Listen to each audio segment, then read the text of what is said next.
एक मालिक है और वो मालिक अपने नौकर से कहता है कि तू हर रोज मुझे 1 लीटर दूध गर्म करके पिलाएगा, ये तेरी ड्यूटी है। तो नौकर रोज 1 लीटर दूध पिलाता था।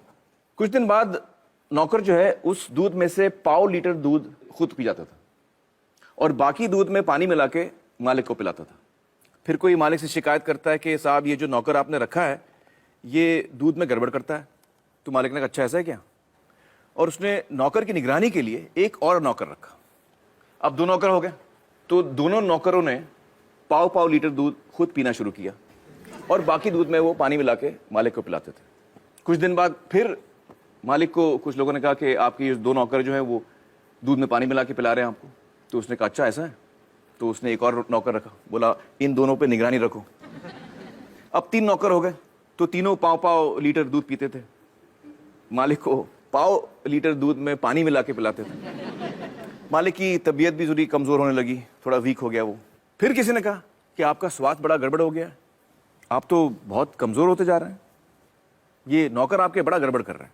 तो उसने बोला अच्छा ऐसा हो रहा है क्या? तो उसने एक और नौकर रखा, बोला इन तीनों पे निगरानी रखो कि ऐसा ना हो। अब जब 4 नौकर रख लिए तो दूध तो 1 ही लीटर था।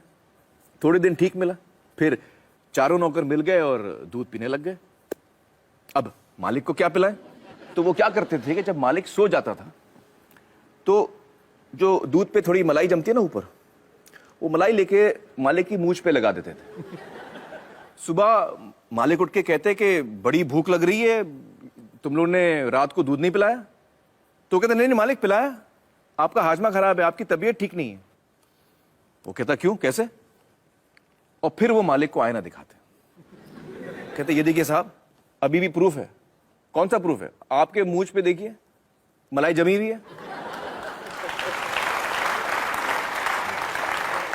तो अब मुझे बताइए दोस्तों, ये कहानी है या हकीकत? हकीकत है। तो इसमें मालिक कौन है और नौकर कौन है? हाँ आप बताइए। इसमें मालिक जो है जनता है और नौकर जो है वो सरकार है। हाँ बिल्कुल सही पहचाना आपने। आप लोगों ने भी ये बात पहचान ली थी। दोस्तों अब मुझे बताइए कि ये जो बड़े बड़े घोटाले होते हैं देश में और जो पैसा लूटा जाता है वो किसका पैसा जाता है? हाँ हाँ आप बताइए। सरकार का। सरकार का पैसा जाता है। लेकिन सरकार के पास ये जो पैसा आता है वो आता कहां से? हाँ हाँ बताइए। टैक्सेस। बिल्कुल सही, टैक्सेस से। अच्छा आप में से कितने लोग हैं जो टैक्स नहीं भरते?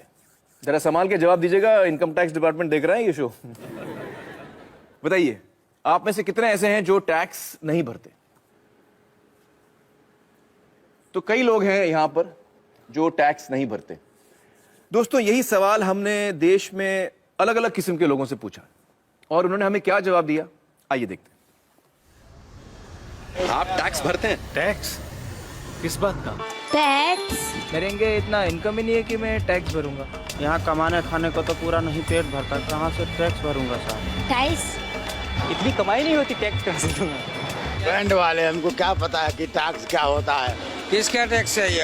आप टैक्स भरते हैं? किस चीज का टैक्स मतलब? हम टैक्स नहीं भरते।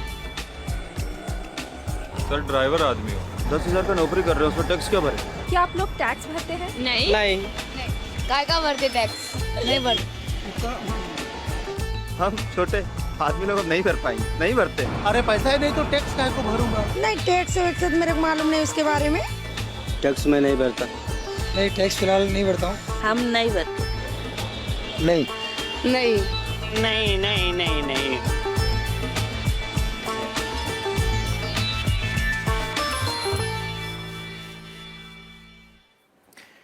दोस्तों हमारे साथ इस वक्त है यामिनी अय्यर जी, जो accountability initiative centre for policy research इस नाम की संस्था के साथ जुड़ी हुई हैं। यामिनी जी बहुत बहुत शुक्रिया हमारे साथ जुड़ने का। मुझे बताइए कि इन सारे लोगों का कहना है कि ये टैक्स नहीं भरते, ये बात कितनी सही है कितनी गलत है? बिल्कुल गलत। इस वीडियो में सारे लोगों ने टैक्स भरा है। कैसे? आमिर आप मुझे एक बात बताइए, आपके पास मोबाइल फोन तो होगा? जी। खरीदा था खुद? नहीं मैंने मैनेजर ने लिया था मेरे लिए। हाँ। यहाँ पे किसी ने तो अपना मोबाइल फोन खरीदा होगा। मोबाइल फोन के जो बक्से के पीछे वो पर्ची है उसको ध्यान से देखा था? उस पे क्या लिखा हुआ है?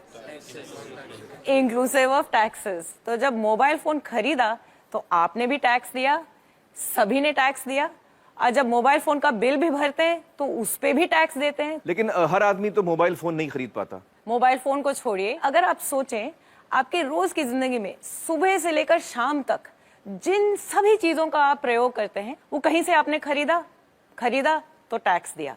टूथपेस्ट खरीदा, टैक्स भरा। ब्रश खरीदा, टैक्स भरा।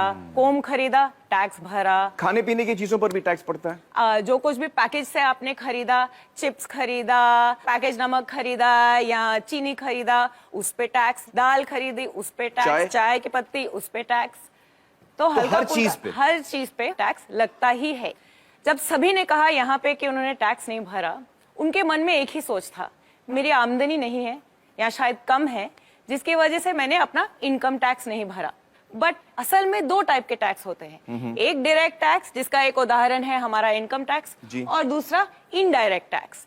और अगर इन आंकड़ों को ध्यान से देखोगे तो पता लगेगा कि ये जो 1/3 टैक्स केवल ही वो है जो हमारी डायरेक्टली इनकम टैक्स वगैरह से सरकार में आपका पैसा पहुंचता है। जी। बाकी जो टैक्स है, जो बड़ा हिस्सा है वो अपने इनडायरेक्ट टैक्स से आता है। जो चीजें हम खरीदते हैं सबसे ज्यादा वहां से आता तो है। 2/3 वहां से आता है। बिल्कुल, सुबह से लेकर शाम तक टैक्स भरते रहते हैं हम। तो इसका मतलब ये हुआ कि हर हिंदुस्तानी, चाहे वो गरीब आदमी हो, अमीर आदमी हो, टैक्स भरता है।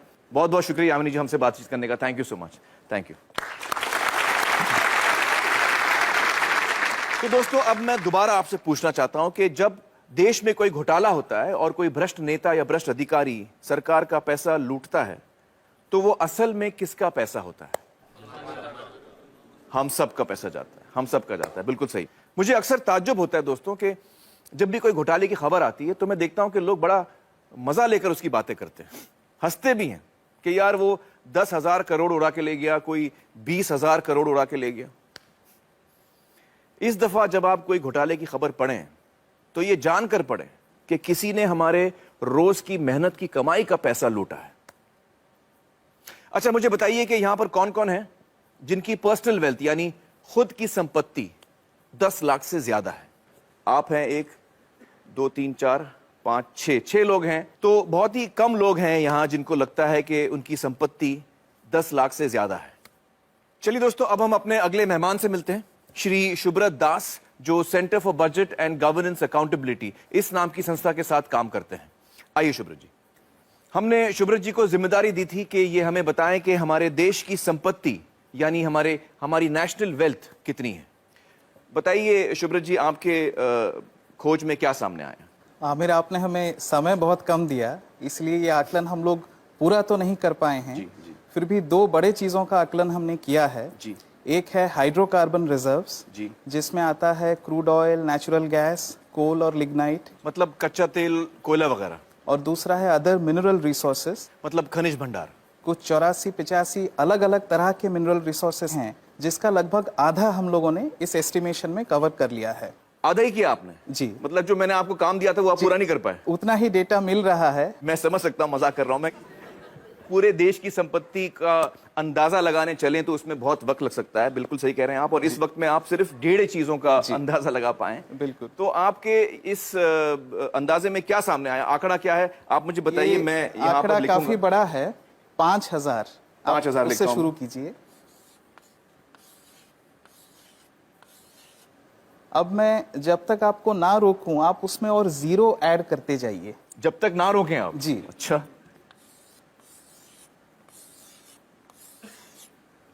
कुछ और जीरोस लगाइए। तो ये तो बोर्ड खत्म हो गया शुभ्रत जी।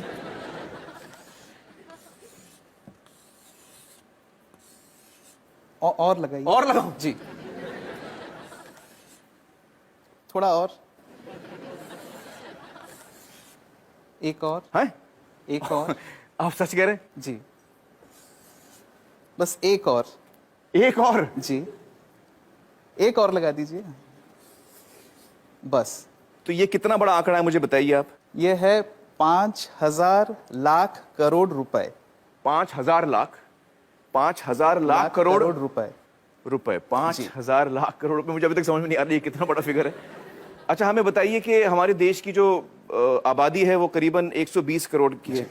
तो अगर हम इस आंकड़े को 120 करोड़ लोगों में बांटें तो उसका मूल्य कितना होता है? 40 लाख रुपए। 40 लाख। जी। तो इस वक्त हम आराम से कह सकते हैं कि हम सब 40 लाख के मालिक हैं अपनी अपनी जगह पर, जब हमने सिर्फ 1.5 चीजों का अंदाजा लगाया। चलिए, बहुत बहुत शुक्रिया शुभ्रत जी हमसे बातचीत करने का। Thank you so much. दोस्तों, शुभ्रत को अब आप समझ रहे हैं कि आपकी, हम सब की संपत्ति कम से कम 40 लाख है, और 40 लाख तो सिर्फ 2 बल्कि 1.5 चीजों के अंदाजे पे। अगर हम देश भर की संपत्ति का अंदाजा लगाएं, जिसमें करोड़ों एकड़ जमीन है सरकार के हाथ में, पब्लिक सेक्टर की जो कंपनीज हैं, स्पेक्ट्रम है, और भी बहुत सारी चीजें हैं, इन सब का अगर हम अंदाजा लगाएं, तो मैं इकोनॉमिस्ट तो नहीं हूं, लेकिन हो सकता है कि हम सब इस देश में करोड़पति हों। बच्चा, बूढ़ा, हर इंसान, हम सब करोड़पति हैं। दोस्तों, अब हमें समझ में आ गया कि हमारा देश गरीब तो नहीं है, लेकिन फिर भी जनता इतनी बदहाली में क्यों है? आइए इसका जवाब ढूंढने की कोशिश करते हैं। हिंदुस्तान की धरती को तरह तरह के कुदरती खजानों का वरदान मिला है। हमारी धरती के अंदर ऐसी कीमती प्राकृतिक संपदा छिपी है जो हम सबकी साझी है। लेकिन जहां हमें एक ओर ये वरदान मिला है, वहीं दूसरी ओर जनता के इस खजाने को कुछ गिने चुने लोग और उनकी निजी कंपनियां लूट रही हैं। इसकी एक शर्मनाक मिसाल कर्नाटक के बेल्लारी में सामने आई। प्राकृतिक संपदा से समृद्ध दक्षिण भारत के इस खूबसूरत इलाके का आज ये हश्र कर दिया गया है। बेल्लारी के पहाड़ों से बेहतरीन क्वालिटी का कच्चा लोहा निकलता था। कुछ प्राइवेट कंपनियों ने अवैध तरीके से खनन का पूरा कारोबार अपने हाथों में ले लिया। मुनाफा बढ़ाने के लिए कई गैर कानूनी हथकंडे अपनाए गए। इस घोटाले की जांच कर्नाटक के तत्कालीन लोकायुक्त जस्टिस संतोष हेगड़े ने की। उनकी जांच में यह बात निकलकर सामने आई कि किस तरह से देश की संपत्ति को लूटा गया। कहीं प्रतिबंधित इलाकों में खनन हुआ, कहीं बिना अनुमति के जंगलों को उजाड़ दिया गया, और कहीं तय सीमा से कहीं ज्यादा खनन किया गया। उनकी रिपोर्ट के अनुसार इस घोटाले से जो नुकसान देश को हुआ, उसकी कीमत है 16,000 करोड़ रुपए। सार्वजनिक संपत्ति को निजी स्वार्थ के लिए हड़पने के इस तरह के कई मामलों को काफी नजदीक से देखा है जस्टिस संतोष हेगड़े ने। Thank you so much for joining us justice Hegde. Sir, आपने हमारे देश के एक बहुत बड़े घोटाले की जांच की है, जो बेल्लारी माइनिंग स्कैम के नाम से जाना जाता है। आपकी तहकीकात में क्या सामने आया? जिस तरीके से वहाँ हमारे देश के प्राकृतिक संसाधनों की लूट हुई, जो असल में नागरिकों की संपत्ति है, वो विश्वास के परे है। उनके दिमाग में सिर्फ एक ही चीज थी, पैसा बनाना किसी भी कीमत पर। सरकार को जो पैसा उस वक्त हर एक मैट्रिक टन के खनन के लिए दिया जा रहा था, वो था सिर्फ 27 रुपए प्रति टन। और उसी 1 टन के लिए एक्सपोर्टर्स माल कहाँ भेज रहे हैं, कितनी दूर भेज रहे हैं, उसके हिसाब से 6 से 7 हजार रुपए कमा रहे थे। ओ बाप रे। जब वो लोग इस काम में उतरे, तब कुछ नहीं था उनके पास, पर देखते ही देखते 2-2, 3-3 हेलीकॉप्टर, हवाई जहाज, उनके उड़ने के लिए रनवे, सब कुछ बना लिया उन्होंने। सोने के सिंहासन बना लिए उन्होंने अपने लिए। मैंने जो अपनी रिपोर्ट दी थी, उसमें क्या सामने आया कि कर्नाटक के 3 मुख्यमंत्री दोषी पाए गए। उसमें वो मुख्यमंत्री भी शामिल थे जो उस वक्त सत्ता में थे। 9 और मंत्री भी दोषी पाए गए थे। उसके अलावा 797 अधिकारी, जिसमें 14 IAS अफसर थे, कर्नाटक एडमिनिस्ट्रेटिव सर्विस के अफसर थे, और कई और विभागों के अफसर, सब शामिल थे। मतलब लगभग पूरा प्रशासन इसमें शामिल था। मुझे लगता है कि हम सब के लिए एक बात समझना बहुत जरूरी है, खासतौर से जो नौजवान यहाँ बैठे हैं, कि जिस तरफ हम जा रहे हैं, अगर हम इस बर्बादी को यहीं नहीं रोकेंगे, इस पर अंकुश नहीं लगाएंगे, तो हम बहुत मुश्किल में फंस जाएंगे। देखिए, 1950 के दशक में एक घोटाला हुआ था, जीप स्कैम। उसमें देश को 52 लाख रुपयों का नुकसान हुआ। उस वक्त के हिसाब से एक बड़ी रकम थी, पर फिर भी आप देखिए कि 52 लाख में कितने जीरो होते हैं। और भी कई घोटाले थे, LIC में मुंद्रा घोटाला, भारत बैंक का डालमिया घोटाला, नगरवाला स्कैम सेंट्रल बैंक में। हर साल घोटाले होते थे। सोचने वाली बात यह भी है कि सब घोटाले तो बाहर भी नहीं आते हैं। 100 में से कोई 1 या 2 ही जनता के सामने आ पाते हैं। अब 2010 पे आते हैं। कॉमनवेल्थ गेम्स, 70,000 करोड़ का घोटाला। 2G scam, 1,76,000 crore. 2012 पे आइए, कोलगेट घोटाला, 1,86,000 करोड़। अगर 1,86,000 करोड़ रुपए का एक घोटाला होता है, तो देश की अर्थव्यवस्था पर क्या असर होगा, आप अंदाजा लगा सकते हैं। 1987 में देश के प्रधानमंत्री ने क्या कहा था, वो याद कीजिए। स्वर्गीय राजीव गांधी ने कहा था कि सरकार 1 रुपया गरीबों के लिए खर्चती है तो उसमें से सिर्फ 15 पैसे ही उन तक पहुंचते हैं। कुछ वक्त पहले कर्नाटक में हमने पढ़ा कि गरीबों को 1 रुपए किलो चावल देने की घोषणा हुई है, जिसके लिए सरकार एक मोटी रकम खर्च कर रही है। कुछ हफ्ते ही बीते थे कि अखबारों में ये रिपोर्ट्स आनी शुरू हो गईं कि जो पैसा गरीबों को 1 रुपए के हिसाब से चावल देने के लिए खर्चा जा रहा है, उससे जो चावल खरीदा जाता है वो या तो एकदम सड़ा हुआ होता है, या जहां अच्छे चावल की खरीद हुई है वहां उसे गोदामों से चुरा चुरा के प्राइवेट लोगों को दे दिया गया है। इस तरीके से पैसे की लूट हो रही है। कैसे बच पाएंगे हम? सर, इस तरह के घोटालों का, भ्रष्टाचार का आम लोगों की जिंदगी पर कैसे असर पड़ता है? आप अपने रोजमर्रा के खर्चों को देखिए। पिछले साल के मुकाबले इस साल कितनी महंगाई है, क्योंकि जो पैसा देश के विकास के लिए रखा गया है, जिसे देश की प्रगति के लिए इस्तेमाल में लाना चाहिए, वो पैसा 85% चुरा लिया जाता है। देश के प्रधानमंत्री ने कहा था, मैं नहीं कह रहा, मेरे अंदाजे से तो अगर 1988 में 1 रुपए में 15 पैसे ही सही जगह पर पहुंचते थे, तो आज 5 रुपयों में से 15 पैसे पहुंचेंगे। ये हो रही है हमारी तरक्की। हम लोग, आप हेल्थ केयर को लीजिए, सरकारी अस्पतालों को काफी नजदीक से मैंने देखा है कि वहां क्या हो रहा है। मैं आपको एक मिसाल देता हूं। 2010 में एक गांव की महिला डिलीवरी के लिए सरकारी अस्पताल आई। उससे पैसे मांगे गए, उसके पास पैसे नहीं थे। अस्पताल ने साफ इनकार कर दिया। महिला के साथ जो व्यक्ति था वो पैसों का इंतजाम करने गांव भागा। फिर अस्पताल वालों ने महिला को कहा कि यहां मत बैठो, बाहर जाओ। वो बेचारी उस हालत में सड़क पार करके बाहर बस स्टॉप पर जाकर बैठ गई। जब तक पैसों का इंतजाम होता, बाहर उसी बस स्टॉप पर उसकी डिलीवरी हुई। ये किस तरह के समाज में जी रहे हैं हम? मुझे लगता है कि लालच तो एक बात है, लेकिन लालची होने के साथ साथ हम अपनी इंसानियत भी पूरी तरह से खो रहे हैं। हम इंसान से शैतान बन रहे हैं। हमें इस बात से कोई फर्क नहीं पड़ रहा कि दूसरे लोगों के साथ क्या हो रहा है। हर जगह, हर डिपार्टमेंट का यही हाल है। कुछ ईमानदार लोग भी हैं। मैं ये नहीं कह रहा कि सभी 125 करोड़ लोग बेईमान हैं, लेकिन ज्यादातर लोग मजबूरी में ईमानदार हैं, क्योंकि उनके पास बेईमानी करने का मौका ही नहीं। आज के हालात ऐसे हैं कि एक आदमी जो बड़े ओहदे पे है, वो अगर दूसरे पर उंगली उठाकर कहता है कि आप भ्रष्ट हैं, करप्ट हैं, तो सामने वाला इनकार नहीं करता। वो पलटकर कहता है कि आप नहीं हो क्या भ्रष्ट? That's so true. That is so true. ऐसी सोच बन चुकी है। यहाँ जो नौजवान मौजूद हैं, उनसे मैं कुछ कहना चाहता हूँ। Sure, please. मेरी पीढ़ी के लोग अब हालात नहीं बदल पाएंगे। अब सिर्फ आप ही हालात बदल सकते हैं। और आपके लिए अच्छी बात यह है कि लालच सब सरहदें पार कर चुका है, सिर के ऊपर निकल गया है। अब और ऊपर जाने की जगह ही नहीं बची। आपके पास मौका है उसे नीचे लाने का। ये काम आपको जरूर करना है, मेरी खातिर नहीं, अपनी खातिर, अपने बच्चों की खातिर।